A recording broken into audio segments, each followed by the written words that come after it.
বিশ্ববিদ্যালয় 2024-25 শিক্ষাবর্ষ ভর্তি পরীক্ষা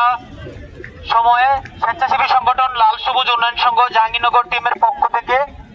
আমরা গত 9 ফেব্রুয়ারি থেকে শুরু করে আজ 17 ফেব্রুয়ারি পর্যন্ত আমরা প্রায় 10 দিনের একটি পরিষ্কার পরিচ্ছন্ন ক্যাম্পাস ক্লিনিং কর্মসূচি চালিয়েছি এবং এই ক্যাম্পাস ক্লিনিং প্রজেক্টের আজকে 9তম দিনে আমরা আজকে বিশ্ববিদ্যালয় ক্যাম্পাসের বিভিন্ন পয়েন্টে পরিষ্কার পরিচ্ছন্ন কর্মসূচি চালাবো। আমরা গত 9 দিন ধরে বিভিন্ন জেলা সমিতির বিভিন্ন যে ভর্তি সহায়তা কেন্দ্র সেই টেন্টগুলোতে আমরা গিয়েছি, সেখানে তাদেরকে সচেতনতামূলক লিফলেট বিতরণ করেছি এবং পরিষ্কার পরিচ্ছন্নতার জন্য নির্দিষ্ট জায়গায় ময়লা আবর্জনা ফেলার জন্য তাদের মাঝে আমরা সংগঠনের সদস্যরা আমরা আমাদের প্রত্যেকের কন্ট্রিবিউশনের মধ্য দিয়ে